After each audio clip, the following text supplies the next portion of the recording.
Sarah Davey. And I'm James Routledge. And this is Books Unpacked.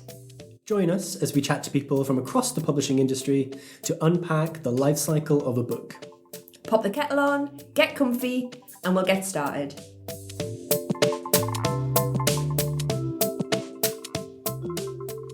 Hello, Anna. It's lovely to see you. Thank you so much for joining us today. How are you? How's work? How is life on the road? Yeah.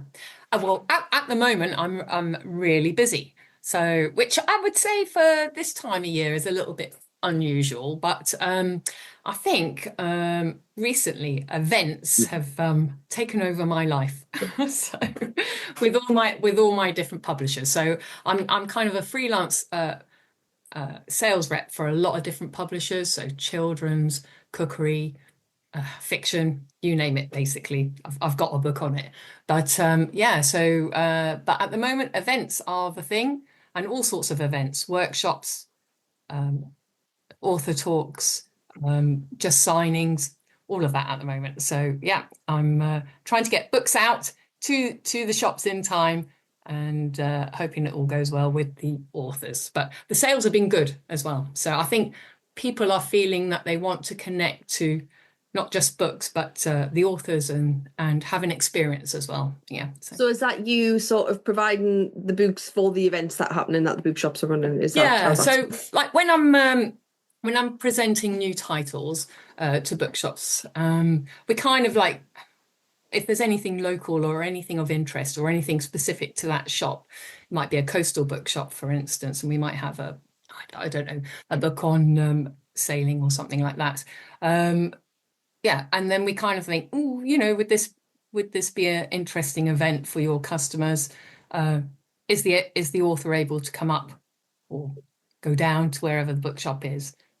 So we kind of like start off with the events at that stage. Then we'll kind of ask the PR people back at the publisher's head office, and whether the author is available, and then it goes on from there. And then I kind of match up with the author with the bookshop, and then my main role then is to process the orders, make sure the books get there on time, and if I'm free, I might be able to also attend the event, which I attended one recently at the Anna Hedworth at the Biscuit Factory. So yeah, that was really good. You know what? I couldn't make it to the event on the night itself, Anna, and I saw some photos and I was like, I'm sure that's Anna Murphy. Yeah. Well, because it was local. So for me, because I'm traveling, as you said, I'm on the road, so I can't always go to the events that I would like to, but I knew that was up and coming, and I was interested actually in Anna and Anna's story, and how the cookhouse kind of like came about, and I love the idea of that book. It's a little bit of a different cookbook. It's called Service, so it's going through the whole day at a restaurant. So I think with recipes as well, but it's a little bit of a different take on your normal cookbook, which I think that's what events are all about, really. Something a little bit unique, something a bit special, and there was a really great turnout as well.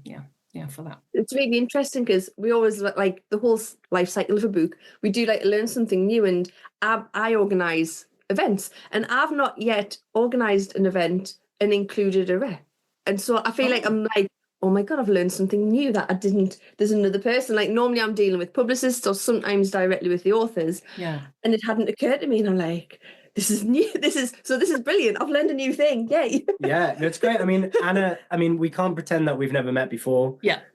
Obviously you are kind of based sort of in the Northeast, but we've kind of worked together for probably getting on for what, 7-8 years or something? Yeah, maybe more. So I've obviously been on the receiving end as a bookseller of that service that you kind of offer, helping kind of link us up with publicists and kind of finding the right book for the right bookshop, and to be able to put on the best events we can. But first and foremost, it's about finding the right stock and actually just stocking it for the shelves, isn't it? Yeah. Can you maybe tell us a little bit more about your role in general, and kind of obviously the events and the kind of the public facing side of things is yeah, that's right at the end of the right at the end, and it's obviously one of the more exciting elements of the job. But can you tell us the kind of nuts and bolts of it and kind of your day to day? Yeah, so well, I would say like my role really starts with sales conferences for the publishers. So learning for me it might be on Zoom actually, or I might be going down to London for a bigger sales conference. It might take a couple of days, but then I will get presented by the editors and publicity and marketing teams about the new books that are forthcoming, either in the next kind of season, spring or autumn, or even maybe a year ahead, depending on which, how the publishers kind of work their season. So when I'm sitting listening to the editors and so on, presenting their new books, I'm the first person to say, "Oh, where's the author from?" So is it local to me? Are they in the north? So and then I'm already making notes, thinking, oh, this would be a good book or a good event for such and such a bookshop, or I'm always like kind of like looking out. So it doesn't have to be a local author. It could be I don't know, a rural book on birds, say for forum books, or again something on sailing for maybe so different books for different bookshops, and that's how I start out. So I get all the presentations from the editors and the publishers, and then I go away with my notes and I'll make up sales kits. So this is the more laborious kind of like part of my job, but it's a really important part of my job. So it's taking in all that information, making sales kits, making a general one, and then from that sales kit, then I will when I visit shops, I kind of edit those sales kits and hone them in, really, basically.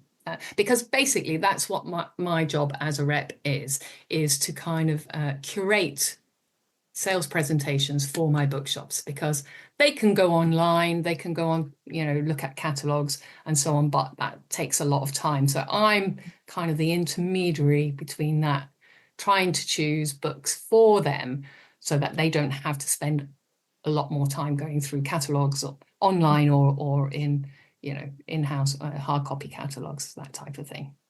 So I think that's kind of, before we move on from that, sorry, can you explain what a sales kit is? Oh yeah. So it's right, so the publishers, how they present to me as well. So when I get them, they're called advanced information AIs. So we have they'll have the ISBN, the price, the pub date. It'll all be on a kind of a piece of paper or kind of A4 kind of sheet PDF. With all that information, with the jacket if it's available, local information again, where the author's from, the contents of the book, age range if it's for children's, all of that kind of information. And all of that is really, really important. And where it would sit in the bookshop as well. Is it a gardening book? Is it cookery? Is it fiction, non-fiction, and so on and so on. So all of this information is really, really vital. And that information goes throughout the whole of the publishing industry to all the wholesalers, basically all the wholesalers and all the bookshops. So it's all collated in one place. So those are if you're going to an online kind of bookshop, that's the information that you see when you click on a book, basically. But so I get that first, basically, and and then what I do is amalgamate a sales kit, put a lot of AIs together for my shop from different publishers. But at the moment, we used to take these around as paper, but it's kind of a little bit more online now, and I present on my laptop, a kind of small laptop, and I also use, which I prefer at the moment, is Edelweiss, which is kind of an online presentation kind of tool that enables me to kind of manipulate the AIs and create my own kind of genres or my own presentations for individual shops. So that's kind of gone on from paper to online, but it's quite sophisticated, and I can really edit my presentation really well, I think, for the shops. Yeah. Mhm. So I mean, we've kind of wrestled with Edelweiss in the past, and we've sort of talked about sort of the pros and cons of it. I mean, can you just give us maybe like a really short little introduction about what that system is, and kind of maybe how that helps or hinders your job as a rep? Yeah, well, for me, it helps me. So I'll give you an example, actually. A new publisher, it's a fiction publisher, and they're publishing books that have sold really well as ebooks online. And the books, the series that are already online could be like 5 or 6 books in a series. So they have just gone on to Edelweiss. So when I got that presentation, even in a PDF digital format, I couldn't manipulate that. And also you can't see really well, what the books are, how many books. So there's a lot of different, but on Edelweiss, I could go drill into all the AIs, and I could see the local books. I could see the romantic books. I could see the thriller books. And then I've just click, and made little PDF presentations of all of those. So I've already sold more of this publisher's books in the last 3 days than I had previous to that. So that's what, for me, Edelweiss is brilliant. And then, but I don't know, well, I'm hoping that the booksellers kind of like it. The other good thing about Edelweiss is that you can click in and see the internal spreads, which is really important for children's books, I think, in particular, but also for non-fiction, cookery and so on. So you can see the spreads inside. So it's the next best thing to having a sample copy with me, which obviously I can only take so many sample copies around. So I still do, and we still have proofs as well, which is really good. Proofs are like advanced copies of a book, not the final versions, but which we leave with our booksellers to read. And again, we'll only take the proofs that we think our customers are really interested in. So that still has a role. But so for marketing as well. So somebody could ring me up. Oh, Anna, I've got a school and they want books on the Romans. So I can go on to Edelweiss and type in Romans for all my publishers, which I can just select all my publishers. And it will give me all the books on Romans that ever has had Roman in anywhere on their text. But I can click through and make a nice little presentation and send that off. So I think, again, Edelweiss for me has enabled me to be able to, be very precise and be able to do these collections really, really easily. So how would you have done it before the Edelweiss? Through catalogues. Yeah, just go through catalogues, and it would have to be individual catalogues for individual publishers. But this way, I can do a whole presentation with any publisher, with all the publishers that are on Edelweiss, and I can just click through. And so I could have a presentation, but I might have 10 different publishers in that. But I'm really choosing the book for the customer. So I feel for my role, which I hope, that I am always customer focused first. So my customers, I look after my customers, and that's what I try and do, and do the best, get the best books, best job, and help them really basically be able to sell more books. Your customers are the bookshops. So you said that obviously once you've been to the sale conferences, you're looking at what might work for your customers. So over the years, you've had to build up these relationships, I'm guessing. Yeah, exactly. And how much is this ongoing? Is this something you've got to keep at as staff change and things like that? But do you want to tell us a little bit about how that works?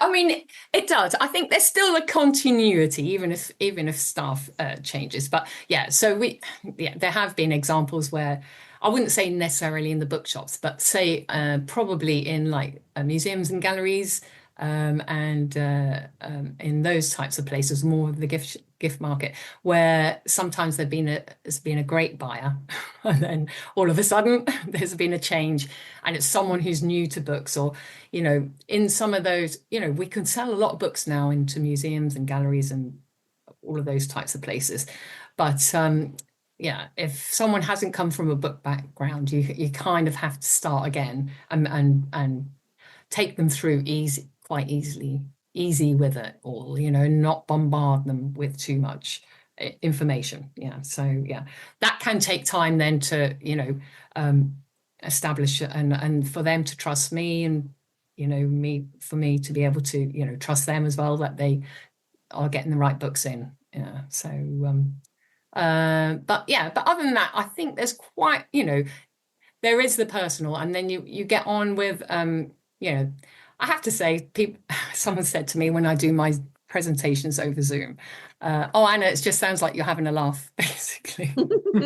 And but that's because I think we're in an industry where we all love the product. It's kind of a forward-facing industry, so I think we have to be, on top of what's happening now and what's coming ahead. So I think because we all love what we do, we've got a lot of similarities and connections that's very easy going, I think, in the books industry. Yeah, and we do have a laugh. We do have a laugh in the shops and online. And, Anna, even in just our experience over the years, I mean, booking in for a meeting with you was always a bit of a highlight of the week, because you have so much to show us as well, and actually because of your position and because you're working independent, you can pick the publishers and kind of pick the books that are going to work best for us. So it was always an absolute joy, and we did have a laugh, and normally a few cups of coffee along the way. Definitely. But what I was always fascinated was actually the selection of publishers, and actually how varied and diverse those publishers are. Can you tell us, I mean, how have you picked up those publishers along the way, and which ones kind of stand out as some of your favorites now? Oh, right. So probably my best selling favorite. Yeah, sure. But it was kind of, well, I'll say how I've come into this role was previously I was a bookseller like yourself. I worked for Stanford's, the map and travel bookshop. So I worked there, and I kind of was the deputy sales manager there. And then in Stanford's, everyone goes traveling, and I went off traveling and came back again. And one of my old bosses was then working in Blackwell's on Charing Cross Road, and I followed him. I got a job there. And then they needed a manager up in Sunderland, which I then went and managed the academic bookshop in Sunderland in Blackwell's. But while there, I thought, I had met, actually, there were some really lovely reps, like Mick from HarperCollins. You'll probably know her, and we used to have a chat and laugh and all the rest of it, same as we used to. And I just thought, it's quite interesting repping. And so I asked him about it. Actually, I asked him about his role, and he told me a little bit about it. And then there just happened to be a job in the bookseller, and I went for it. And it was at Kogan Page, so it was still on academic business management, education, and some environmental books. But so I went for the interview, and we just got on well, so well. I came out the door with a job, which was really great. And that's how I kind of started my role. But it was kind of like a little bit of kind of, when you're working in a bookshop, you're surrounded by people all the time, your staff and your customers, and then there's a lot more going on behind you, your bosses and so on. But when you're a rep, you're basically on your own. So you kind of it's your job to make as you see fit. So there was a lot of kind of there was a lot of kind of mistakes probably at the beginning on repping, and I have to get, at that time it was more on the road. I have to say it was more driving, and I would drive up to Oban visit all the Waterstones. It was more Waterstones based then. It was more, and you know, 2 or 3 times a month. So I'd do the whole kind of like North and Scotland and selling from paper AIs at that point. So that's basically how I got into it. But today, I think since COVID as well, the role of the rep has changed. So we do a lot more online. I can reach more customers. Basically, I've got more customers than ever. And gift shops turn to books as well. So I've got like a much more varied kind of customer as well. It could be garden centres, basically anywhere that when you're shopping, you see books. Someone is selling into them. But I think being online has enabled that to happen. And then for me to be able to do really, really precise presentations from Edelweiss also has helped that. Yeah. So, but yeah, it's a huge varied role now, I'd say, repping. But I still go out and see my customers, and I still, visit my customers. I probably see more customers now than I did before COVID, plus online presentations. As well. And so just to kind of go back slightly, I mean, which of the publishers that you're working with now, or maybe some of the more sort of better known ones, some of your best sellers? I mean, which are the publishers that you're repping now that maybe changed since when you started? Any new publishers that you picked up? Yeah. So when I first started, it was basically I'd got made redundant from when I first started freelance. So I used to rep for Hodder Children's, which was an established publisher, and I worked for in the North and Scotland for about 7 years for those. So I'd already had established my main children's buyers. So then there was a whole range of redundancies. Basically, everybody got made redundant in the whole Hodder kind of empire at that time. And I thought,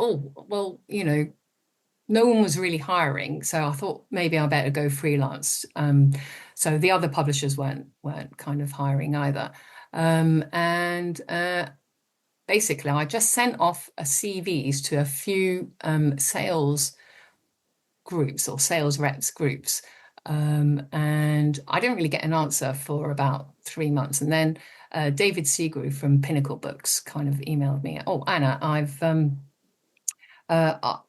don't have a job for you at the moment, but I know a publisher who's looking for somebody working in the North. And, would you be interested?" And that publisher was Quadrille. So, right, okay. yeah, Quadrille, not Hardy Grant at the time, but it was Quadrille. And I went down and had an interview, and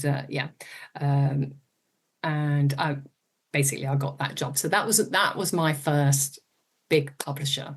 And it's so, and I'll just tell you a little bit how that changed over the years. So Quadrille was a standalone publisher. And then after about 5 years, Hardy Grant, which is an Australian publisher that also does cookery and craft and good kind of needlework books, that type of thing, really lovely, beautiful gift books as well, bought Quadrille. So then it was called Quadrille Hardy Grant. Actually, I think Quadrille, which was a beautiful publisher at that time, we went from strength to strength because Quadrille took what Hardy Grant was good at, and Hardy Grant took what Quadrille was good at, and we just made, I think, magnificent books, really, basically. The best in the business, I think, for cookery and the gift market. And then, very sadly, but it's not sadly, but it's just to show how kind of it can change, is that Penguin Random House has recently bought the Quadrille Hardy Grant list, and we're now called Quadrille again. But at the moment, I'm still selling for Quadrille,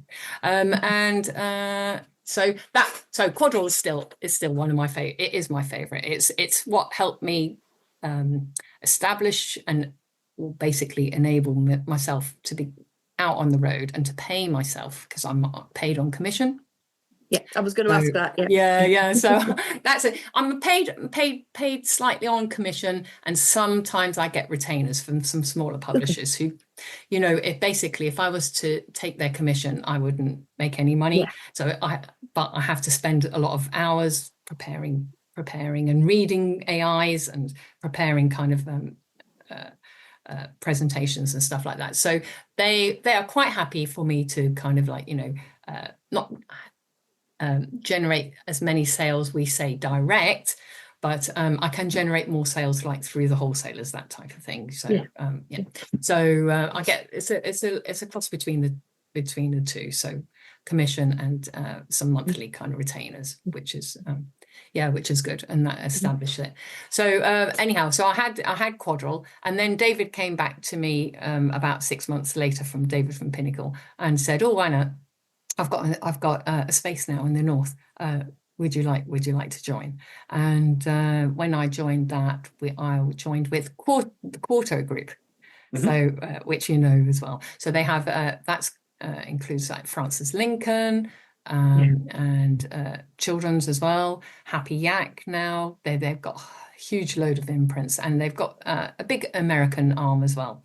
So we do sell some of the American books as well here. And Quarto also have been kind of like one of the big publishers that I've been with from the beginning, basically. And I think I'm now about 13 years, something like that, 13 or 14 years as a freelance sales rep.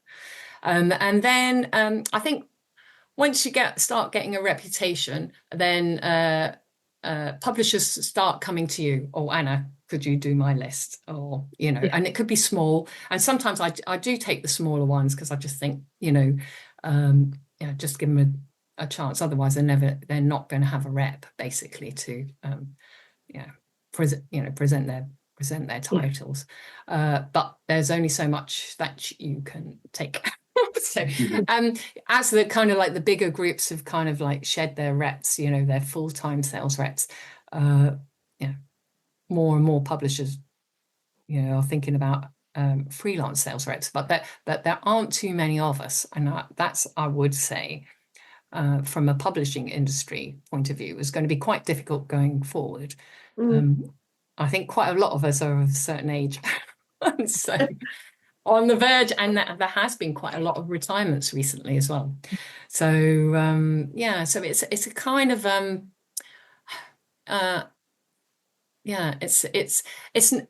it's not a job that people would think of doing straight off when you're thinking about publishing, and all of us have fallen into it somehow or other, one way or another.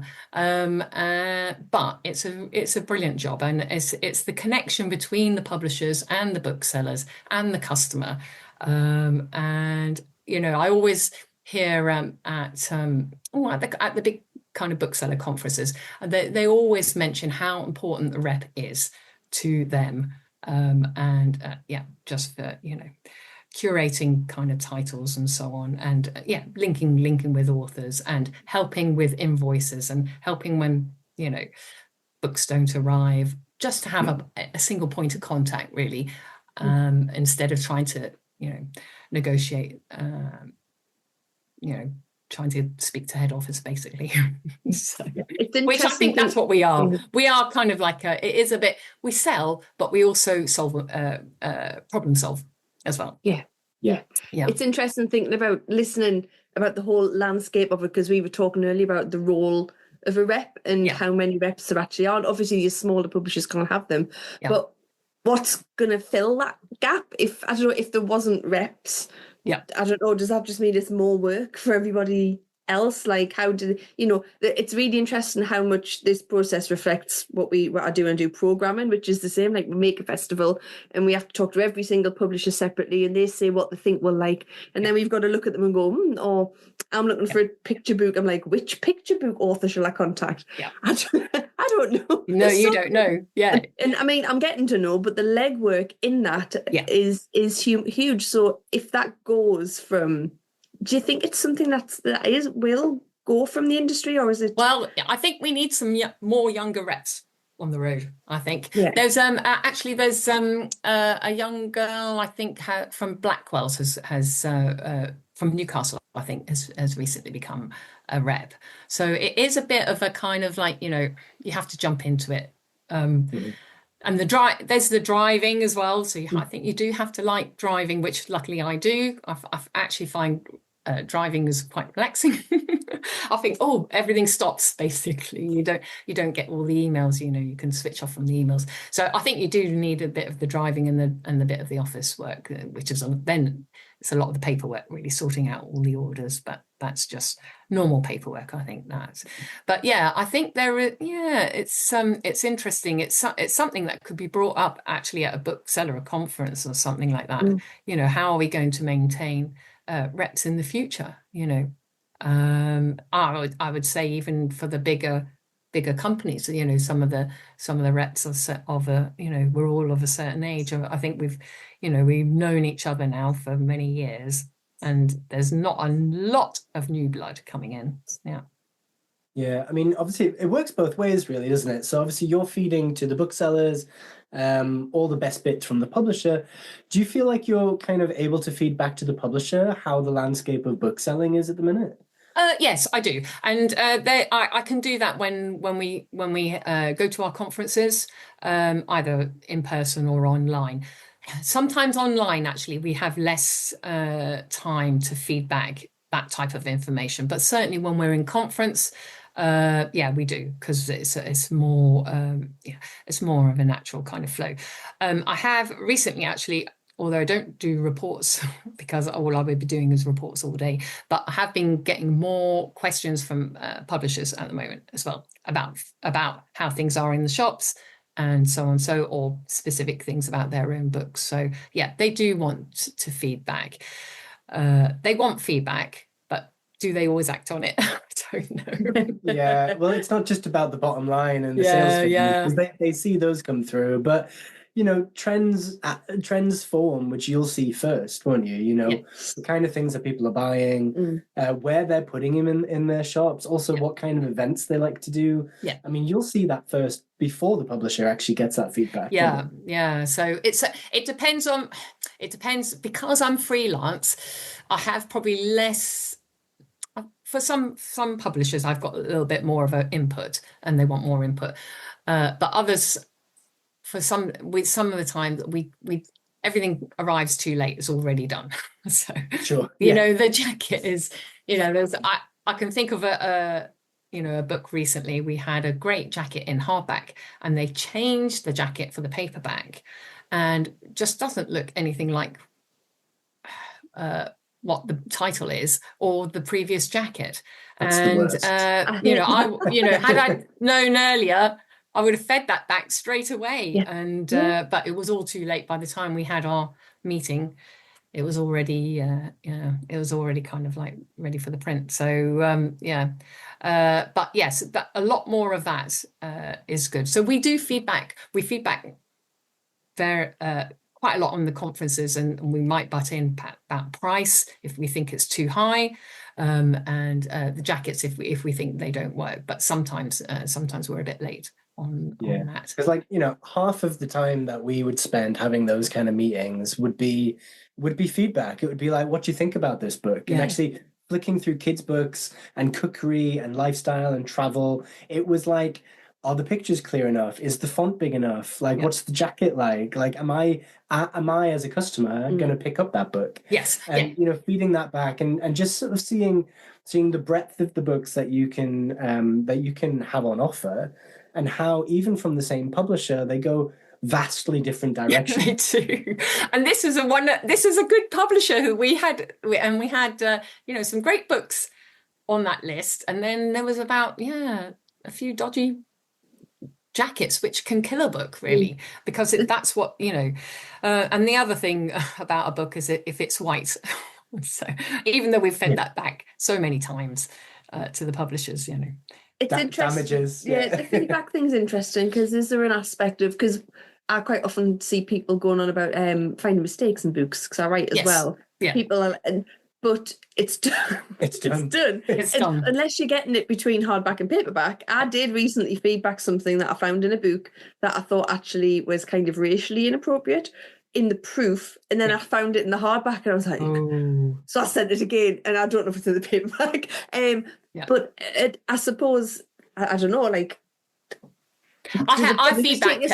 Do they take it on board? If Yes, it's they do, out there, and I they think do, for my publishers, they've always taken it seriously. So it depends if the book gets reprinted. So that if it's a first print and they're not going to reprint, unfortunately, that's a problem. I think actually we did have one book on. Well, I won't say on a continent. It was a children's book, but there was some major errors in that book. And actually we pulled the whole books. We pulled all the books back, and we told all the customers. And I think we got rid of those books. We corrected the error, and it's gone out. It still has the same ISBN and everything like that, but that was corrected. So if there was a major flaw in there, we will correct it. But also my publishers, for the most part, if they're going to print a second print run, they will correct those errors for the second print run. Yeah. Oh, that's really interesting. Yeah, no, that's good. Yeah, no, they do that. Yeah. Because I mean, I know people do very often. We are quite friendly with a local author who publishes their own books really successfully, but they'll have people going, I found on page, 20, and everyone's human, and it doesn't matter how many checks they go through, but I suppose it's about who's in the room and who's looking at the books and sort of the landscape of what the workforce are looking like as well, so and how under pressure they are. Yeah, and I think that's more on the editorial side, because for the best will in the world, I can't go through all the books. I do read the picture books, so I do go through all my picture books, and I will sit and look at the pictures for the cookery books and wish I could cook like that. I mean, cookery books are just there to just salivate over, really. They're exactly, that's it. Yeah, they are. Things. They're picture books for adults, basically. That's a good measure of whether something's going to sell, right? Like if you can flip through a cookery book like you're reading like fiction or something, or travel writing, really. I mean, it's just that's quite often how I would how I would buy in books for the bookshop is how delicious does it look?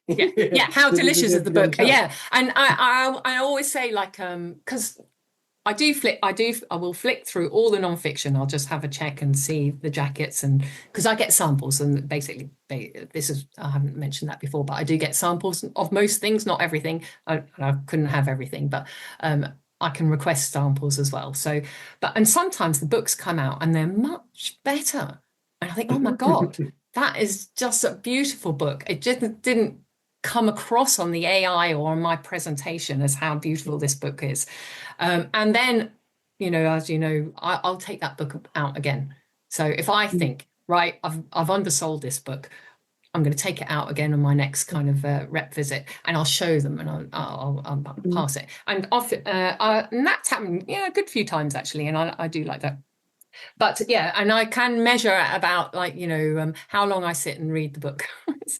I think, that's going to be It's whether it engages you. No, there was a festival one that we were programming anyway, and we saw the proof and some kind of AI information. But when we saw the actual cover, it's gorgeous, beautiful. But there's quite a lot of publishers who will issue all of the proofs in the same style, won't they? Just with a different title. So the proof will just be, I don't know, a white thing with a blue box around and the title. But it didn't give any indication of what that was going to look like. And it is stunning, absolutely stunning. I thought, I wish I'd known how beautiful it was going to be. On that, it wouldn't have made a difference, but it really does. It's and I guess for you, Anna, it's all about how strong those relationships are with your customers. And Sarah's in a kind of a unique position as someone who works for a festival, and where actually they might not get that kind of feedback from someone like yourself.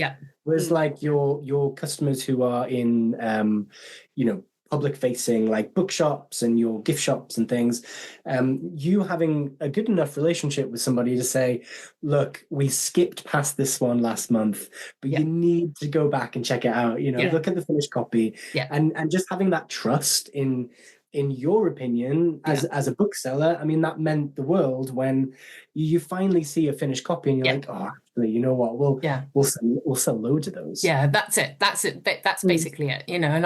And I also say my customers come first, but I also do think of the authors as well. So, you know, as well. So I try and do the best for the author, for the customer, for the authors, and for the publisher. Yeah. So you know. Do you ever work with authors directly? Not often. It'll be if I'm working with authors, it's usually, you know, around events, basically. Although Sure. I have that said, I am actually, it's a friend of a friend book, but she's an author, and I am taking her book out and about. So I'm working with an author at the moment, but it's not something that I would do, would want to continue a bit. That's a lot of hard work, I think, on the author's front. So, but yeah, just generally about the events, I think I'm in touch with the authors. Yeah, I suppose that's what, if you're a smaller author or a self-published author, it's how do you get your book in front of people the way it's that really, really hard. It's so hard, and we both, because James and I know each other because I used to work at the bookshop with him, and lots of people came in with books, and it was basically, no, this is not how it works. You know, this isn't how it, and it isn't always. There's a way of building those relationships, but it's way too late down the process. But where did they start? You know, how they haven't got that connection and that. It is really, really hard. And but I think you know, as I mentioned before about that other publisher who's publishing ebooks that have done really well online, that's a really good place to start now, I think, if you're going to be like an author, so like self-publishing. So I think you might have mentioned you know, we could say the Northeast author LJ Ross has done, you know, well, that's who we mentioned that we know from. We've interviewed Louise for the podcast as well. So she's basic, and I sell Louise's books actually. So brilliant. So which is great. And that's because a colleague of mine saw a gap in the market, you know, and Louise wanted to publish, and he thought, well, okay, I'll try a few of these, you know, really online and get behind it. And he started he started a sales force, but you know, and but he was the first person really to kind of like take those books and run with them. And I think we've done terrifically well with Louise's books. They're brilliant books, and they're very, you know, but they don't just sell locally, they sell definitely out throughout the north and Scotland and farther afield as well. So that's what the sales team has enabled basically, is to reach further audiences. I love all these connections, especially in the north. We're only a few steps away from each other. We are.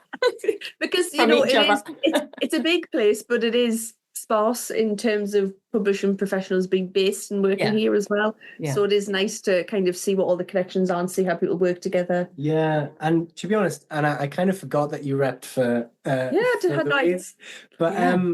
But I guess it just goes to show as well. I mean, obviously a lot of Louise's success has been word of mouth. But for an author without that kind of sales backing, to do what she's done would be so difficult. And you know, having reps in a position to be able to help in that way is amazing. And that's basically that's just a perfect example of, you know, what a rep can do basically. So Louise did fabulously by herself online, and then she started printing, I think, herself as well, and she had her local market, but Martin was able to take that market and grow it hugely into the supermarkets, into the Waterstones, you know, not just locally but elsewhere, you know, all the big kind of buyers all into the wholesalers, and then myself, you know, getting it into even more places in the northeast, further afield like Scotland, and you know, they all take Louise's book. Yorkshire loves Louise's books now. They have a great following there as well. We're excited. We've got her for an event at the festival, and it's sold out very quickly. But it's one of those things. It's because it's built up over time. There's like a much loved audience for it as well, and I suppose that's it. It's all about the reader originally, isn't it? Yes, the relationships with the publicist and the booksellers and the bookshops, but and the author, obviously, Yes. we sometimes forget about the author. We're like, it's all about the reader. It's like, well, no, someone's got to look after the little authors. Saying that as a writer. Exactly. That's it. And Please look after us. Yeah, I but, do think about the authors as well, you know, and that's why, especially if a book's really come out really beautifully, I think, oh my God, I haven't sold this to its capacity, basically. And I will go out again. Yeah. Anna, we've probably got time for another couple of questions. I know we briefly touched on, the future of repping, and obviously it's about getting some new blood into it, and for that sort of for the legacy of what reps do for the industry, and for that to continue. I think that's really important. But technology is kind of a scary one, and so Sarah and I sort of touched on it briefly before we started. And I know you've mentioned Edelweiss and how much that has helped your job, and just kind of making things easier and streamlining things a bit. AI is such a big thing in publishing at the minute, and we're all talking about it on all sorts of different levels of the publishing industry. Do you feel like AI could sort of elbow its way in on your turf a bit? Do you feel like repping might be I still think those factors? No, unless they can, probably, maybe, just thinking about that now, they probably could tailor. James. They have algorithms to tailor presentations for the individual bookshops. I suppose that could happen. I have to say, we were all a bit, when Edelweiss started, we were all a bit, I don't really want to put all my information onto this, kind of thing. Are they reaping all our information? However, I think, for us, I know it's been huge in America as well, because in America, it's such a huge geographic area that Edelweiss was able to, through Edelweiss, through presentations, through contact I still think you need that contact to say, this is good, this isn't, you probably don't need that, da-di-da-di-da-di-da. So you can still have those tailored, but you're going to have to trust AI. It's all about a trust thing, really, isn't it, at the end of the day? The customer trusts me. Will the customer trust AI? Well, I don't. I don't trust AI. It's that aspect of, like, if someone's going to loan you a book, like if James or I said to each other we'd enjoyed a book, we've got quite similar tastes, would trust, but if someone, I don't know, it sounds bad, me and my mum don't have the same reading taste, I probably wouldn't take a book recommend, or I'd be like, oh, thanks, I won't read this. And that's kind of where you're at if you've got if you haven't got that trusted relationship. But that's the algorithm, isn't it? Like our social media feel... in case you don't know, I'm making a face. I'm making an ooh face. But it's kind of scary, and I guess it's in my mind when we do a lot of these podcasts, is that what is the future? And it's not just about what is really vital at the minute, and it's certainly in the news a lot this week, is about writers and AI kind of coming in and stealing their writing style, their words, and potentially, in the future could be stealing their jobs. But it's every element of the industry. I think it's going to depend on the big, four publishers and how they do things. However, there will always be smaller publishers who will do things differently.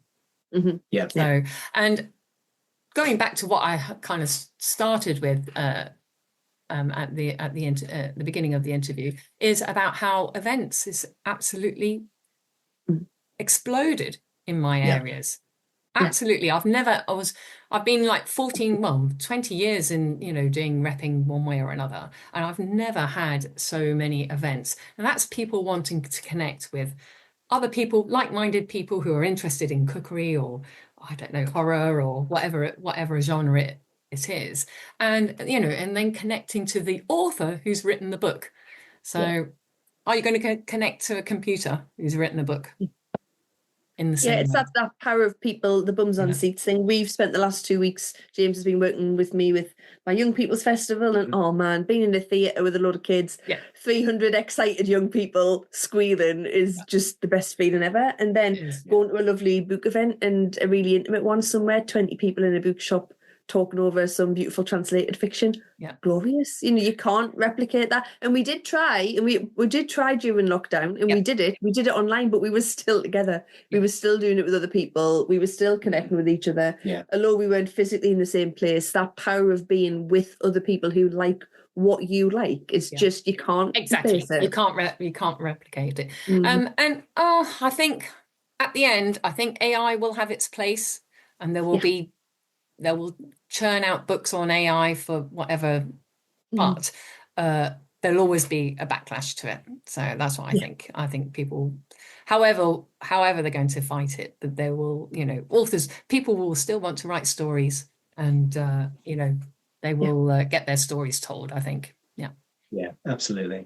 And our last question's usually kind of coming back like a full circle back to this idea of a life cycle of a book. So we've sort of discussed about all of these little connections within the industry, sort of who passes a book on next, who works with which sort of areas of the publishing world. And obviously we've talked with you about your role very much being a bridge between publishers and booksellers, but consumers, and readers, most importantly. I mean, are there any areas of the book industry that you're fascinated about, and anyone in particular that you'd like to know how they do their job? Oh, I'm always like kind of interested in the production side of the book. Yeah. When you think about books and how many, when I go into a shop and I say, oh, that's my book, that's my book, that's my book, I think there's about probably 100 or more people, more than hundreds of people who could say, oh, that's my book. That's the typesetter. It's the person who's, I don't know, sorted out what the paper is going to be. It's the marketing person.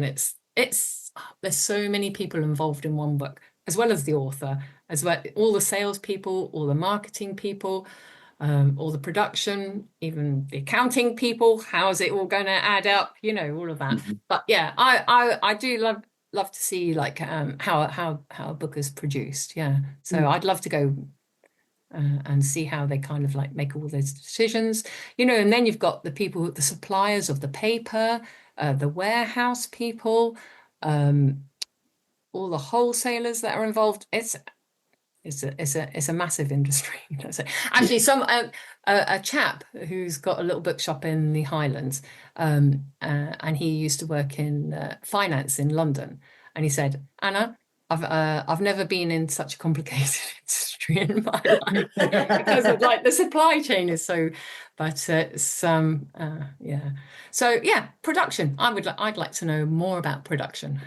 How you produce a book, or who's in charge of it? How does it? That's still on our list, I think, isn't it? Yeah, definitely. And like we love nothing more than flicking through the pages of a beautiful book, right? We do, but we do. Well, but a book sells by its cover. We know that. So that's when we think the cover is completely wrong for the title. We do, yeah. It's such a shame. I think, yeah, it's not going to go to its potential. Put it that way. Yeah.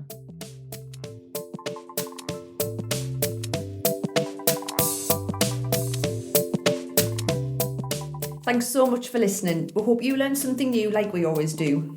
Follow us on Instagram and subscribe to our Substack to be the first to hear more. And you can find us in all the places you usually find your podcasts. Until next time, keep reading.